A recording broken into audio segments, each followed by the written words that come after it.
Principal है forensic science में, Locard's principle of exchange, every contact leaves traces.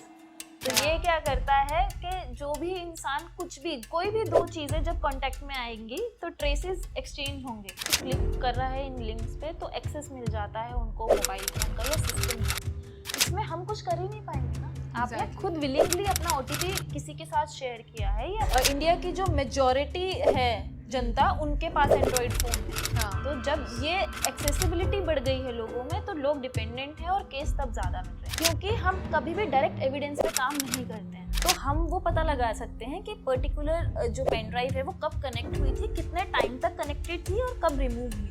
अभी जब उसका एक्सट्रैक्शन करते हैं तो उसमें सिर्फ 100 या 5000 10,000 पिक्चर्स इमेजेस नहीं मिलती हैं, उसमें लैक्स में इमेजेस मिलती हैं, उसमें लैक्स में वीडियोस मिलती हैं। तो उसका एनालिसिस हमें करके देना पड़ता है। एक्चुअली केसेस जो हम सबसे ज़्यादा इनकाउंटर कर रहे हैं वो है ऑब्सीन पिक्चर वीडियो से रिलेटेड। कभी आपसे कोई डेटा डिलीट हो जाता है, या मान लीजिए कि आपके पास कोई केस आया है, उसमें पूरा डेटा डिलीट कर दिया गया है, तो कुछ ऐसे टिप्स होते हैं जिनसे डेटा रिकवर किया जा सकता है? तो हमें तो बहुत ही ज़्यादा टूटे फूटे के मतलब लैपटॉप्स मिलते हैं, मोबाइल्स मिलते हैं, और कुछ होते भी हैं ऐसे जो सस्पेक्ट जो कि ऑलरेडी तोड़ कर देते हैं कहीं, बट फिर भी वो डेटा जो है वो निकल जाता है। जब हम सीन ऑफ क्राइम से सीज कर रहे हैं मोबाइल फ़ोन या हार्ड डिस्क या लैपटॉप व्हाटएवर, तो उसके साथ सर्टिफिकेट लग के लैब में आता है। जो भी इंसान डिजिटल फुटप्रिंट्स अगर किसी के आ गए कहीं पर तो वो लाइफ टाइम नहीं मिट रहे हैं।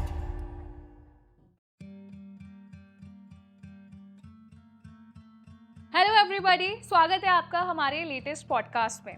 तो आज हम जिस टॉपिक के बारे में बात करने वाले हैं, बहुत ही कमाल का और इंटरेस्टिंग टॉपिक है, डिजिटल फोरेंसिक। अब ये वर्ड कहाँ से आता है? जैसे भारत में आजकल साइबर क्राइम के केसेस पीक पर हैं। हम हर दिन सुनते हैं न्यूज़ में कि कोई ऑनलाइन फ्रॉड हुआ है, स्कैम हुआ है, कहीं से बहुत ज़्यादा पैसे लूट लिए गए हैं। तो इस तरीके के जितने भी साइबर क्राइम्स होते हैं ना, इनको सॉल्व करने के लिए एक एक्सपर्ट टीम लगती है। अब इस एक्सपर्ट टीम में ही एक वर्ड सामने आता है, digital forensic. So digital forensic को बहुत अच्छे से समझेंगे, इस पर बात करेंगे और साइबर क्राइम केसेस को सॉल्व करने के लिए कैसे हमारी मदद करता है, इसको हमें ठीक तरीके से समझाएंगे हमारी cyber forensic expert Himanshi Shrivastava. Hi Himanshi. Hi everyone, मेरा नाम हिमांशी है और मैं एक साइबर फोरेंसिक एग्जामिनर हूँ, और करेंटली मैं यही साइबर रिलेटेड केसेस को हैंडल करती हूँ डे टू डे लाइफ में। जैसे कि आपने बोला कि साइबर के जो केसेस हैं वो पीक पे हैं, तो वो ऑब्वियसली इसीलिए हैं क्योंकि इन केसेस को लीड करने के लिए डिजिटल एविडेंस जो होते हैं हमारे, वो क्या है, मोबाइल फोन्स, लैपटॉप्स। तो यही मेजर एविडेंसेस जो हैं हम एग्जामिन करते हैं लैब में। सो हिमांशी, अभी जैसे आपने मेंशन किया ना कि साइबर क्राइम में कैसे हेल्प करता है डिजिटल फोरेंसिक, थोड़ा सा आप और एक्सप्लेन कर सकते हैं कि जैसे ये टर्म ना हम लोगों ने सुना तो है, लेकिन हमें समझ नहीं आता है कि फोरेंसिक डिजिटल में कैसे आ गया, साइबर क्राइम में कैसे हेल्प कर रहा है, और क्या ये यूजफुल होता है एक्चुअली में? जी, तो अगर हम बेसिक से समझें तो डिजिटल फोरेंसिक्स जो पार्ट है वो फोरेंसिक साइंस का पार्ट है, और फोरेंसिक को अगर हम बेसिक लैंग्वेज में समझें तो वो है न्याय के लिए विज्ञान। किसी भी साइंस की एप्लीकेशन को हम जस्टिस के लिए यूज कर रहे हैं, जिसको हम प्रेजेंट करें कोर्ट ऑफ लॉ में, ठीक है, उसको साइंटिफिकली हम प्रोवाइड करवाएंगे जिससे कि वो एक्सेप्टेबल हो कोर्ट में, तो उसको हम फोरेंसिक्स बोलेंगे। लाइकवाइज फोरेंसिक का एक कोर सब्जेक्ट है डिजिटल फोरेंसिक्स। पहले उसको कंप्यूटर फोरेंसिक्स बोलते थे, अब क्योंकि डिजिटल फोरेंसिक्स के बहुत सारे सब डिविजन्स आ गए हैं, इसलिए हम उसको डिजिटल फोरेंसिक्स बोलते हैं। डिजिटल फोरेंसिक्स क्या है? जब भी हम इलेक्ट्रॉनिक एविडेंसेस का एनालिसिस करेंगे, कलेक्शन करेंगे, प्रिजर्व करेंगे और उसी के अकॉर्डिंग रिपोर्ट करेंगे, तो वो डिजिटल फोरेंसिक्स कहलाएगा। अभी डिजिटल फोरेंसिक्स में भी सब डिविजन्स हैं, लाइक अलग से कंप्यूटर फोरेंसिक्स आ गया, मोबाइल फोरेंसिक्स आ गया, नेटवर्क फोरेंसिक्स आ गया, डेटाबेस फोरेंसिक्स आ गया, तो सो एंड सो फोर्थ, ये डिजिटल फोरेंसिक्स के सब डिविजन्स हैं। ओके, तो ये तो आपने बहुत सारे नाम बता दिए। आई थिंक हमारे यूज़र के हिसाब से ना बहुत आई थिंक टेक्निकल हो गया है, तो उसको ना थोड़ा सिंपल करते हैं। तो बैक टू आते हैं हमारे साइबर क्राइम पे। तो अभी जैसे आपने बताया कि डिजिटल फोरेंसिक क्या है, बहुत अच्छे से आपने समझाया। अब इसी से ना जैसे आजकल हम देख रहे हैं कि ऑनलाइन स्कैम्स बहुत बढ़ गए हैं और अलग अलग तरीके के ऑनलाइन स्कैम्स होते हैं, तो क्या डिजिटल फोरेंसिक की टीम इन साइबर क्राइम्स को सॉल्व करती है?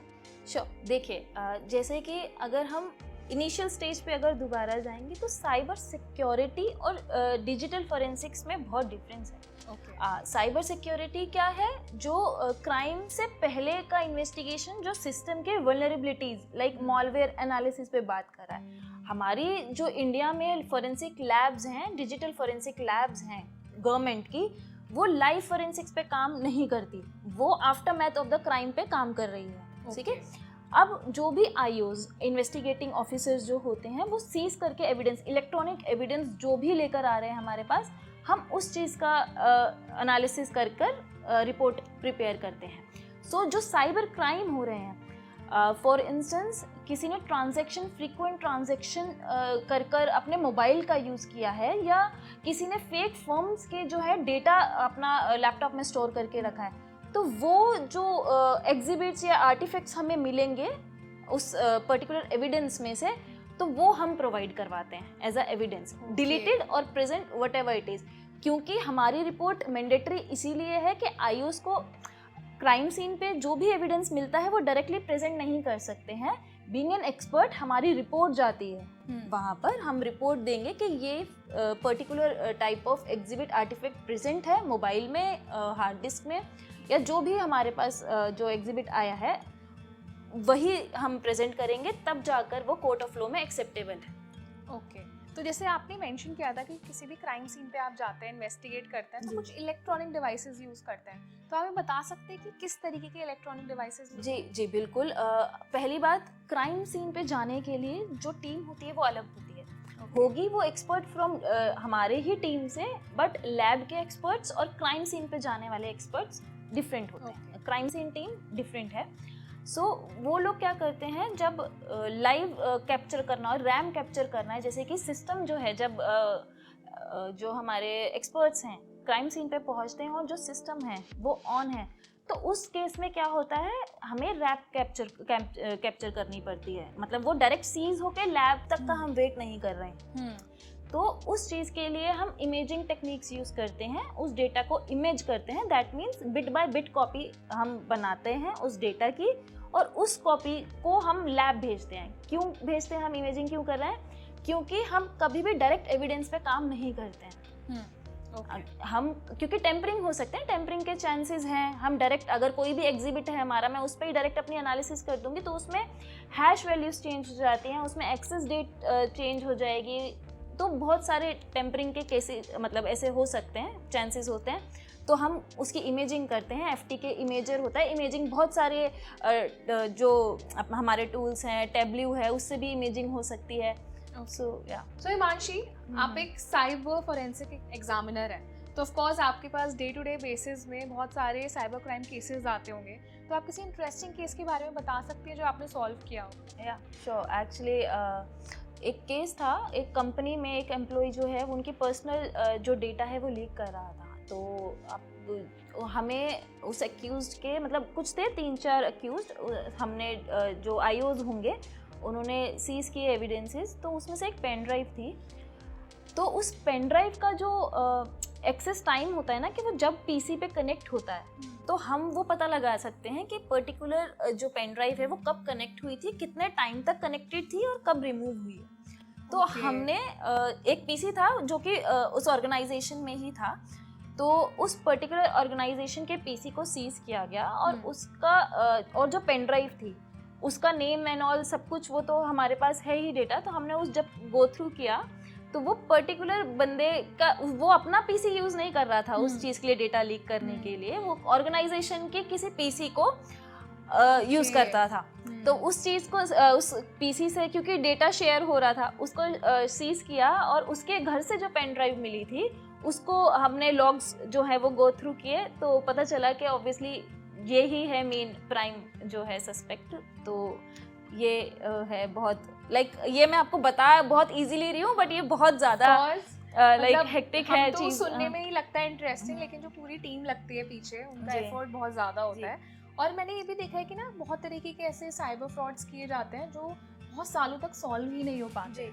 तो आपके पास कोई ऐसा केस आया है जो बहुत ही डिफिकल्ट रहा हो, जिसको सॉल्व करने में बहुत टाइम लगा, लेकिन इवेंचुअली आपने सॉल्व कर लिया? ऐसा कोई सिमिलर केस? ऐसे केसेस तो, क्योंकि आप देखिए, मैं आपको बताती हूँ, जो आईओज है ना, जो क्राइम सीन पे मेन फर्स्ट रिस्पॉन्डर रहते हैं, मेजरली इंडिया में आईओज ही जाते हैं, फोरेंसिक टीम पहले नहीं जा रही है। अभी लूप होल क्रिएट हो रहा है ट्रेनिंग्स में भी। उनको नहीं पता है कि क्राइम सीन से एविडेंस कैसे आ रहे हैं मोस्टली। तो कभी एक्यूज्ड का फोन आता है तो विक्टिम का नहीं आता है, या एविडेंस की हैंडलिंग प्रॉपर नहीं हो रही है। तो हमारे जो इन्वेस्टिगेशन का जो स्कोप है ना, वो थोड़ा लिमिटेड रह जाता है जब हमारे पास एविडेंसेस जो हैं वो प्रॉपर तरीके से नहीं पहुंच रहे हैं। सो ये बात मैंने इसलिए बताई है कि जो मोबाइल एविडेंसेस हैं, अभी जब हम उसका एक्सट्रैक्शन करते हैं तो उसमें सिर्फ 100 या 5000 10,000 पिक्चर्स इमेजेस नहीं मिलती हैं, उसमें लैक्स में इमेजेस मिलती हैं, उसमें लैक्स में वीडियोस मिलती हैं। तो उसका एनालिसिस हमें करके देना पड़ता है। तो एक भी मतलब जितने केसेस हमें मिल रहे हैं, एनकाउंटर हो रहे हैं डे टू डे लाइफ में, वो इजी टास्क है ही नहीं। फॉर इंस्टेंस मुझे क्वेरी आती है आईओ की तरफ से कि आप ये जो वीडियो है इससे रिलेटेड हम जस्ट फोटोग्राफ प्रोवाइड करवा रहे हैं और इस विक्टिम की वीडियो ढूंढ के दीजिए, डेट किसी भी तरीके की है वो ढूंढ के दीजिए। तो हमें वो lakhs of videos and images go through करनी पड़ेगी। वीडियोस में नहीं मिला, हमें इमेजेस गो थ्रू करनी पड़ेंगी, वो जो 5-10 लैक्स इमेजेस हैं, जस्ट बिकॉज के उस विक्टिम से रिलेटेड हमारे पास कोई तो थंबनेल हमें वीडियो में से मिल जाए एक्सट्रैक्ट होके, डिलीटेड डेटा में कुछ हमें मिल जाए। तो ये इजी टास्क बिल्कुल है ही नहीं। कोई सिंपल क्वेरी है आईओ की तरफ से कि हमें इमेजेस, ये वाली इमेजेस हमें ढूंढ के दीजिए, पर जब हम एनालिसिस करने बैठ रहे हैं वो लैक्स ऑफ इमेजेस की, तो वो बहुत ही डिफ़िकल्ट टास्क हो जाता है। ऑफ कोर्स, हाँ, जैसे आप बता रहे हैं पूरा प्रोसेस, तो डिफ़िकल्टी होगा कि इतने सारे लैक्स ऑफ वीडियोस में से आपको एक छोटा सा चंक निकालना है। तो अब मैं बस ये भी जानना चाहती हूँ कि कितने तरीके के साइबर फ्रॉड्स होते हैं, या मेजरली तो हम जानते ही हैं कि आजकल बहुत जो कॉमन हो रहे हैं, जैसे डिजिटल अरेस्ट हुआ, डीप फेक वीडियोज़ आने लगे। यस, एक्चुअली केसेस जो हम सबसे ज़्यादा इनकाउंटर कर रहे हैं वो है ऑब्सीन पिक्चर वीडियो से रिलेटेड। लाइक विक्टिम का क्लेम होता है कि जो सस्पेक्ट हैं उन्होंने जो मेरी ऑब्सीन वीडियोस हैं फेक बनाकर शेयर कर दी हैं। तो ये केसेस सबसे ज़्यादा आ रहे हैं कि या तो इसने ज़बरदस्ती शूट किया है कुछ भी, या फेक बनाकर कर दिया है। क्लेम तो नहीं करते हैं विक्टिम यूजुअली, बट जब हम देखते हैं विक्टिम और अपना सस्पेक्ट के फ़ोन को जब हम एनालिसिस करते हैं तो वो यूजुअली निकल ही जाता है कंटेंट की भी कुछ क्या है उसके साथ छेड़छाड़ की गई है या नहीं किया है, रियल है या नहीं है, कुछ एडिटिंग एप्स जो है वो डाउनलोडेड तो नहीं है हमारे ये सस्पेक्ट के फ़ोन में से। सो या तो ये केस जो आपने बताया, इन केसेस को सॉल्व करने में कौन से टूल्स और टेक्निक्स यूज़ होते हैं, अगर आप मेंशन कर सकते हैं? श्योर, देखिए सबसे पहले तो ये समझना पड़ेगा, कुछ प्राइवेट एक्सपर्ट्स हैं, कुछ गवर्नमेंट एक्सपर्ट्स हैं जो कि गवर्नमेंट लैब के लिए काम कर रहे हैं।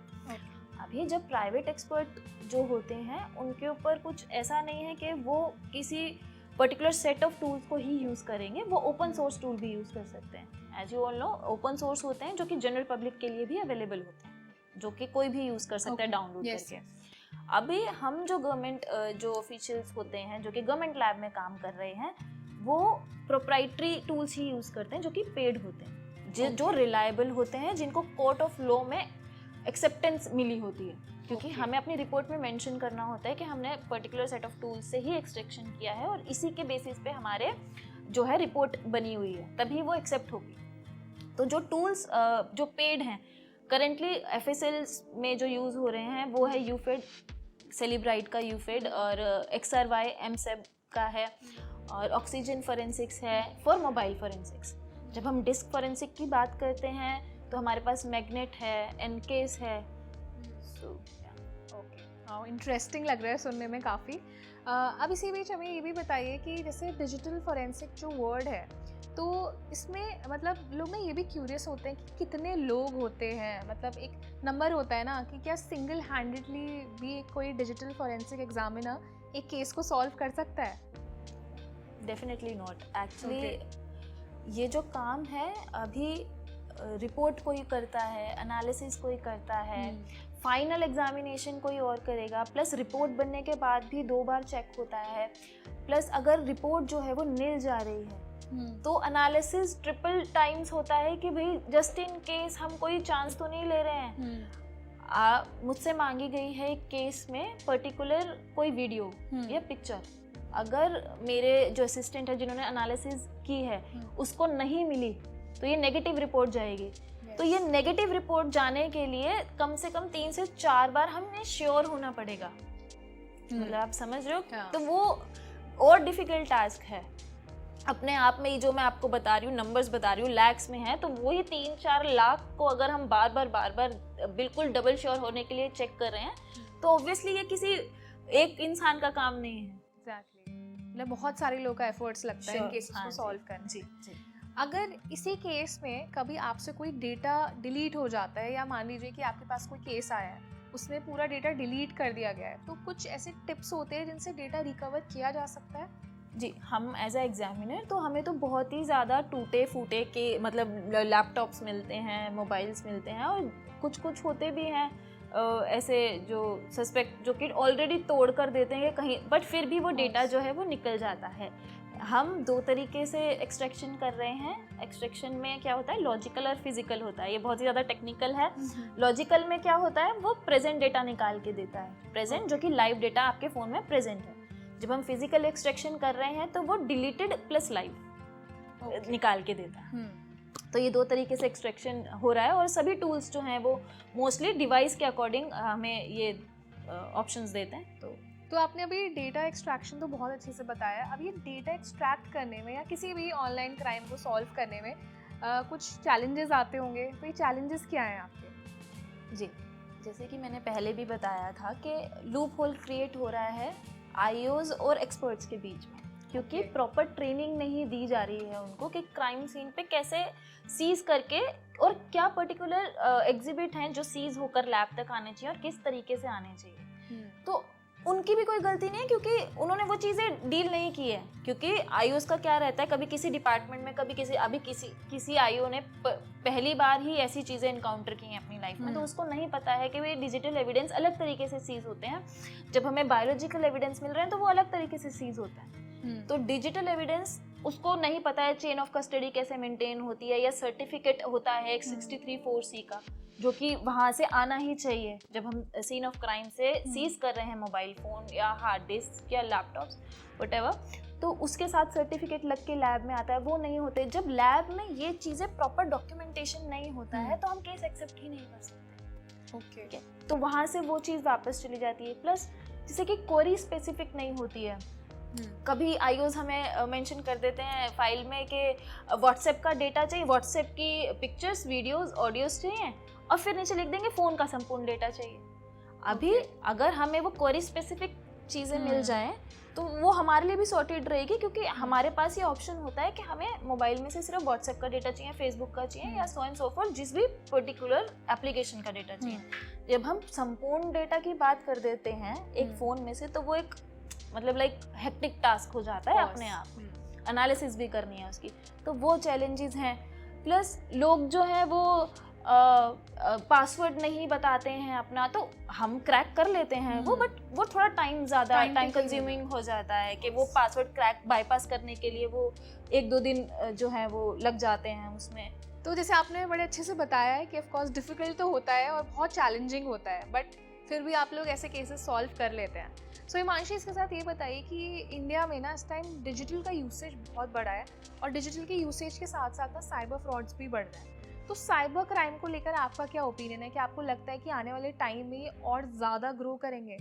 फॉर श्योर बढ़ने वाले हैं, क्योंकि आजकल आपने देखा होगा बच्चों से लेके no age bar, from like 2-3 year old kids से लेकर वो अभी 80s-90s के जो एज के लोग हैं वो फ़ोन पे डिपेंडेंट हैं। जो भी इंसान डिजिटल फुटप्रिंट्स अगर किसी के आ गए कहीं पर, तो वो लाइफ टाइम नहीं मिट रहे हैं। हम यूज़ कर रहे हैं, मैंने कुछ सर्च किया, वो नहीं जा रहा है, वो वहाँ पर ही है डिजिटल फुटप्रिंट्स जो हैं आपके। तो जिस एरा में हम जा रहे हैं, हम टोटली डिपेंडेंट हैं अपने फ़ोन पे। मुझे नहीं लग रहा है कि कोई छोटा बच्चा भी फ़ोन छोड़ने को रेडी है। तो सारे क्राइम घूम फिर के डिजिटल क्राइम्स पे ही जा रहे हैं। आई थिंक क्राइम करने वाले लोगों के लिए ना इजी हो गया है जब से ये डिजिटल प्लेटफॉर्म्स आए ना। जो पहले उनको टाइम लगता था करने में, थोड़ी माइंड उनका खर्च होता था ना, दिमाग खर्च होता था वो पूरा क्राइम को बनाने में, और मुझे लगता है जितना भी डिजिटल प्लेटफॉर्म्स है ना उन्होंने और ज़्यादा हेल्प कर दिया है। बिल्कुल तो जैसा आप बोल रहे थे ना कि डिजिटल फुटप्रिंट्स हटते ही नहीं है, सो आई थिंक यही मेजर कॉज है जो आने वाले टाइम में इनको और ज़्यादा बढ़ाएगा ऑनलाइन क्राइम्स को। डिजिटल फुटप्रिंट्स हटते नहीं है, वो हमारे लिए अच्छा है। ओके जैसे कि अगर कोई कुछ भी एक्सेस कर रहा है अपने लैपटॉप या फ़ोन में, तो हम वो चीज़ देख लेंगे कि हाँ। भाई इसने एक्सेस किया था किसी भी पर्टिकुलर टाइम या डेट पे। तो ये चीज़ हमारे लिए अच्छा है, क्योंकि एक प्रिंसिपल है फोरेंसिक साइंस में, Locard's principal of exchange, every contact leaves traces. तो ये क्या करता है कि जो भी इंसान कुछ भी, कोई भी दो चीज़ें जब कांटेक्ट में आएंगी तो ट्रेसेस एक्सचेंज होंगे। अब कोई भी बंदा अगर मोबाइल या लैपटॉप चला रहा है तो वो कुछ ना कुछ ट्रेसेस छोड़ के जा रहा है। तो अगर क्राइम बढ़ रहे हैं तो हमारे लिए भी मतलब हमारे लिए है कि भाई हम भी उस चीज़ को इन्वेस्टिगेट करके उस चीज़ को सॉल्व कर सकते, इजीली क्रैक कर पाए। जी जी। अभी जैसे साइबर क्राइम्स ना बहुत अलग अलग तरीके से किया जा रहा है, और स्पेशली मैंने देखा है इसमें ना इनोसेंट लोगों को बहुत टारगेट किया जाता है। तो आप कुछ ऐसे टिप्स बता सकती हैं हमारे यूजर्स को? ऑफ कोर्स डिजिटल फोरेंसिक जो है वो तो अपना एक रोल प्ले कर ही रहा है बैक एंड पर, लेकिन यूजर्स कैसे मेक श्योर करें कि इस तरीके के साइबर क्राइम्स में फंसे ना? जी डेफिनेटली, जैसे कि कोई भी रैंडम लिंक्स पे क्लिक ना करें, ये बहुत ज़्यादा इम्पॉर्टेंट है, क्योंकि जब भी कोई क्लिक कर रहा है इन लिंक्स पे तो एक्सेस मिल जाता है उनको मोबाइल फ़ोन का या सिस्टम का, ठीक है। तो वो नहीं करना है। कोई भी अननोन एप्लीकेशंस जो है हमें अपने फ़ोन में डाउनलोड नहीं कर देनी है। प्लस क्योंकि ये ऐसी चीज़ें हो जाती हैं उसमें हम एक्सपर्ट्स भी हेल्प नहीं कर पा रहे हैं। सी, अगर आपने किसी लिंक पर क्लिक करके या आपने अपनी पिन कहीं पर फॉर इंस्टेंस डाल दिया या ओटीपी बता दिया, इसमें हम कुछ कर ही नहीं पाएंगे ना। आपने खुद विलिंगली अपना ओटीपी किसी के साथ शेयर किया है या अपनी पर्सनल डिटेल्स शेयर की हैं, तो इस चीज़ में बीइंग एन एक्सपर्ट हम कुछ नहीं कर पाएंगे। तो ये चीज़ें जो है ना आपको खुद ही सॉर्ट आउट करनी पड़ेंगी कि भाई हम लिंक्स नहीं शेयर, मतलब क्लिक करें या कोई ऐसी रैंडम एप्लीकेशन जो है वो नहीं मतलब डाउनलोड करें अपने फ़ोन में। प्लस कोई भी जैसे व्हाट्सएप है उसमें आप मेक श्योर कर लें कि जैसे कि ग्रुप होता है उसमें कोई आपको ऐड ना कर पाए अनटिल अनलेस वो आपका खुद का सेव्ड कॉन्टैक्ट ना हो। उसमें एक ऑप्शन आता है ना ग्रुप्स में। तो ये चीज़ें बहुत ज़्यादा इंपॉर्टेंट है कुछ लड़कियों को। जैसे कि अभी रिसेंट केस आया था, किसी लड़की को ऐसे किसी रैंडम ग्रुप में, व्हाट्सएप ग्रुप में ऐड कर लिया और उसमें बहुत ज़्यादा ऑब्सीन पिक्चर्स शेयर करे जा रहे थे। तो अभी उस लड़की को पता ही नहीं आउट ऑफ नोवेयर ये ग्रुप कहाँ से आया और उसका एडमिन कौन है।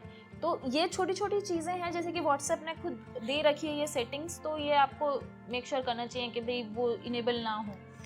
अपनी डीपीज जो है वो सबको नहीं विजिबल होनी चाहिए, मुझे ऐसा लगता है। नहीं, ऑफ कोर्स ये जो टिप्स हिमांशी हमारे साथ शेयर कर रहे हैं, तो मेक श्योर करें कि आप ये टिप्स ज़रूर फॉलो करें अगर आप भी इन तरीके के साइबर क्राइम से बचना चाहते हैं। तो हिमांशी, मैं आपसे एक केस और पूछना चाहती हूँ। जैसे किसी भी जगह पर रेड पड़ती है तो वहाँ मैंने देखा है डिजिटल फोरेंसिक टीम्स होती हैं, तो हमें थोड़ा सा बताइए कि ये रेड वाले केसेस कैसे सॉल्व करते हैं? अच्छा, रेड में क्या रहता है, जैसे कि इनकम टैक्स रेड्स जो होती है ना वहाँ पर हमें ऑन साइट फोरेंसिक्स करनी पड़ती है। जैसे कि हमें एक्सट्रैक्शन भी वहीं करना है, हमें इमेजिंग भी वहीं करनी है, हमें सारे काम वहीं करके फिर लैब में एनालिसिस पार्ट कर लेते हैं। अभी हम नॉर्मल केसेस में क्या करते हैं कि भाई हमारा जो भी पर्टिकुलर केस है हम उसी को लैब में ही ओपन कर रहे हैं in front of a camera, उसकी वीडियोग्राफी होती है वहीं पर लैब के अंदर। बट जब हम रेड्स के केसेस एनकाउंटर कर रहे हैं तो वहाँ पर इमेजिंग उस सीन पे ही होगी, एक्सट्रैक्शन सीन पे ही होगा, सब कुछ हम वहीं पर ही कर रहे हैं। तो उसके लिए आपको स्टे करना होता है? हाँ जी, स्टे करना होता है वहाँ पर, और लाइक 2-3 दिन 4 दिन का भी स्टे हो जाता है कभी, अगर हमें एविडेंसेस जो हैं वो ज़्यादा मिल रहे हैं। तो मतलब जब तक केस सॉल्व नहीं होता है तो आपको ऑन साइट ही रहना होता है? सॉल्व नहीं करना है हमें, डेटा वहीं पर ही उठाया जाएगा। ओके, तो उसमें डिजिटल या फिर जैसे कहते हैं ना गैजेट्स का क्या मेजर रोल होता है? वो सारे उसी पर्टिकुलर सेट ऑफ टाइम के लिए सीज कर लिए जाते हैं जब तक आईओज और एक्सपर्ट्स सीन पे हैं।